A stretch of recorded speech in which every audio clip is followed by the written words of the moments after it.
I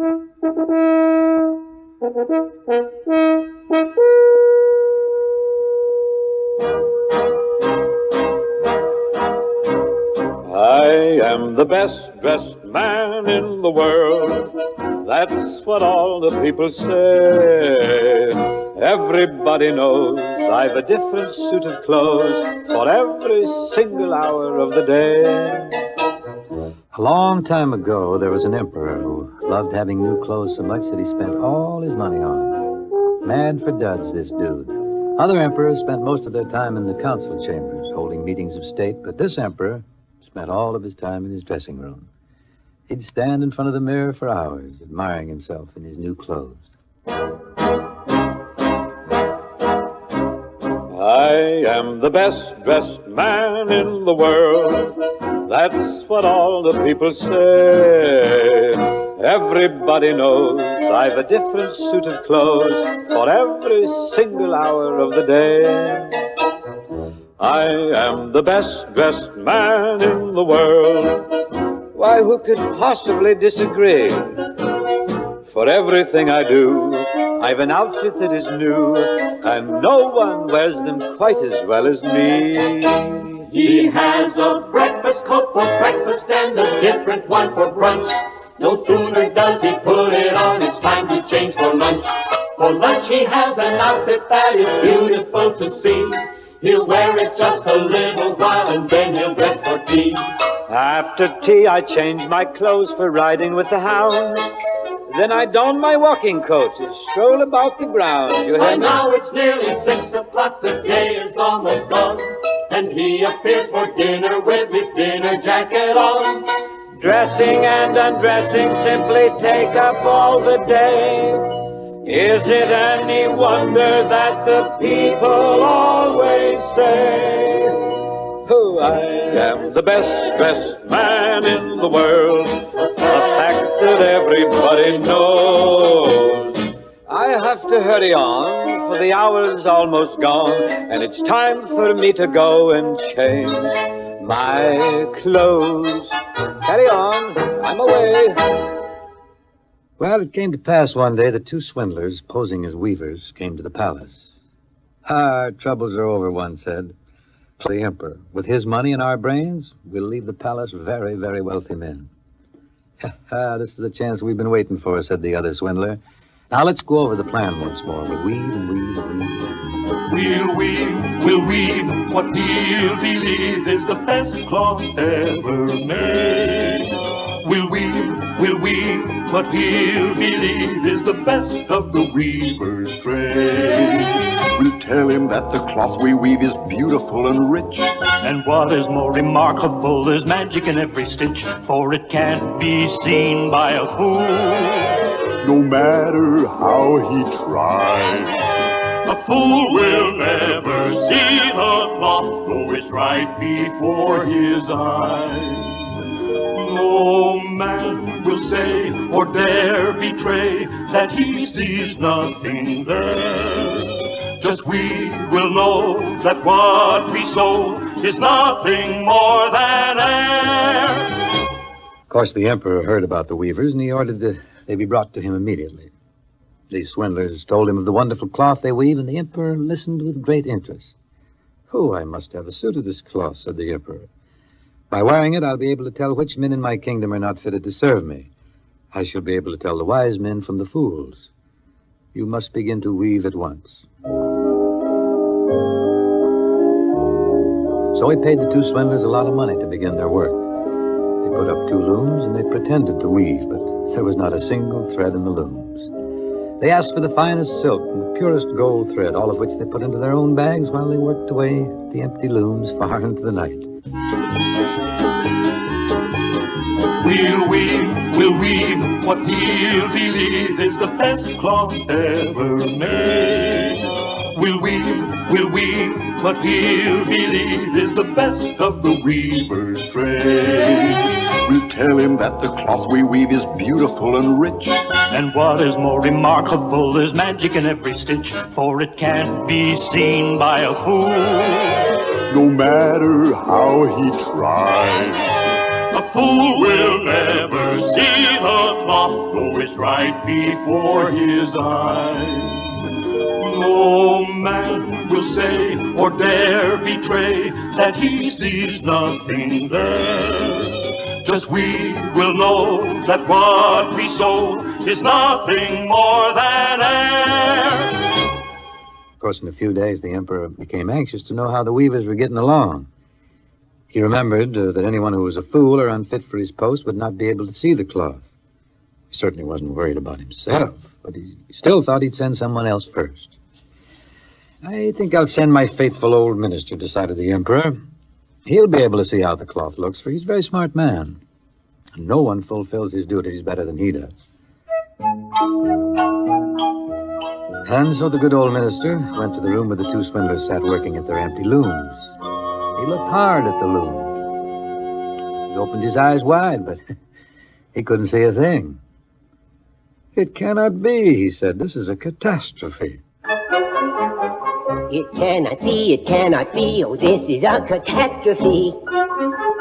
I'd better look again. I stare and stare, but do I dare to say that I see nothing there? I don't believe it. It cannot be, oh, this is a catastrophe. I know I'm not a fool, and yet nothing do I see. You haven't said anything about our cloth, my lord. Isn't it beautiful? Well, I've never seen a greener green. It's greener than the sea. My eyes behold the gold that gold could ever be. The silk is fine and that design is more than meets the eye. Oh, one would have to be a fool, its beauty to deny. "Oh, I just can't wait to tell the emperor how beautiful the cloth is," said the old minister. "You have to see it to believe it." So he went back to the emperor, and he told him of the wonderful work the weavers were doing, and he described the fabric in great detail, as if he'd actually seen it.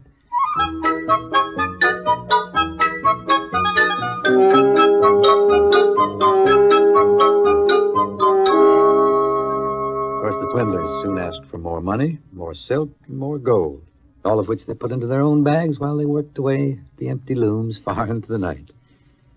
Well, very soon the emperor sent another official to see how the cloth was getting on and to find out when it would be ready.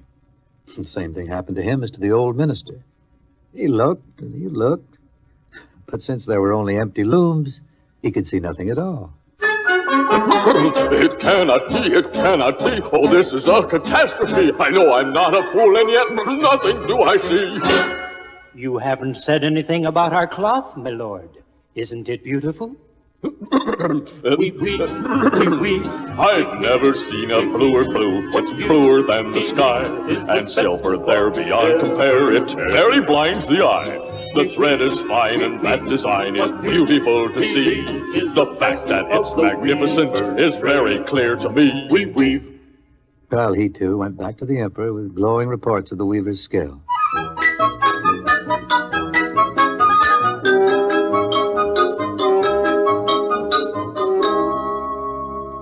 The emperor thought that he'd like to see the cloth while it was still on the looms. So with all the ladies and gentlemen of his court, he went to visit the swindlers, who were working away at nothing just as hard as ever. "Oh, it is magnificent," cried everyone. "What a design, what colors." And they pointed to the empty looms, for they each thought that the others could see the cloth, and they were ashamed to admit that they saw nothing. What, thought the emperor. I see nothing at all. This is terrible. Am I a fool? Am I not fit to be emperor? Oh, why, nothing worse could happen to me. It cannot be. "It has my highest approval," said the emperor, for nothing could make him say that he didn't see anything. It's magnificent, Your Majesty. It's truly fit for a king. It's magnificent. Magnificent! It's marvelous. It's marvelous! It's truly fit for a king. Fit for a king. I've never seen a greener green. I've never seen a bluer blue. I've never seen a whiter white. I've never seen a whiter pink. I've never seen a golder gold. I've never seen a blacker black. I've never seen a grayer gray. I've never seen a golder gold. But the emperor said he never saw a redder red. That's exactly what we said. "I will wear a suit of this wonderful cloth in the great procession." And he gave each of the swindlers a medal and the title of Gentleman Weaver. Well, the swindlers sat up the whole night before the day of the procession so that everyone might see how hard they were working to get the emperor's new clothes ready. They pretended to take the cloth off the looms. They cut it out in the air with a huge pair of scissors, and they stitched away with needles without any thread in them. At last, they said the emperor's new clothes were ready.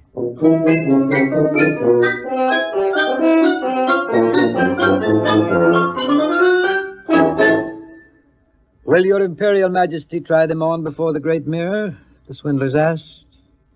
Well, the emperor took off all his clothes, and the swindlers pretended to give him first the trousers, then the coat, and so on. They pretended to fasten something about his waist. They pretended to attach the train. And the emperor turned round and round in front of the great mirror. Ah, well, his majesty looks in his new clothes. How becoming they are, cried everyone. Again, the emperor turned round and round in front of the great mirror, pretending to admire himself in his beautiful new clothes. I am the best dressed man in the world. This is foolish to deny. Everybody knows, in a brand new suit of clothes, no one looks as elegant as I. I am ready for the procession, he said weakly. Well, the men who were to carry the train stooped as if to lift it from the ground. They walked along with their hands in the air. Of course, they, too, didn't dare admit that they didn't see anything. The emperor walked along in the procession, and everyone in the streets and at the windows exclaimed, "Oh, how beautiful the emperor's new clothes are! What a splendid train! And they fit so perfectly." Nobody would admit that he could see nothing, for then he would be admitting that he was a fool. "But he has nothing on," said a little child. One person whispered to the other, "He has nothing on. A child says he has nothing on." And the emperor heard, and he knew it was true. He borrowed a cloak from the old minister, and he halted the procession in front of the child. "You are right, my child," said the emperor. "Each one of us was afraid of being called a fool, so we pretended to see what we knew wasn't there at all. But indeed, we were all fools for being afraid to say what we knew to be true. Always say what you believe, my child.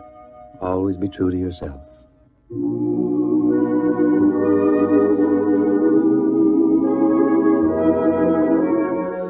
Say what you believe, if you believe it's true, and never be afraid. Do what you believe, believe in what you do, and never be afraid. Always be yourself and what you choose to be, and once the choice is made, hold your head up high, look the world in the eye, and never be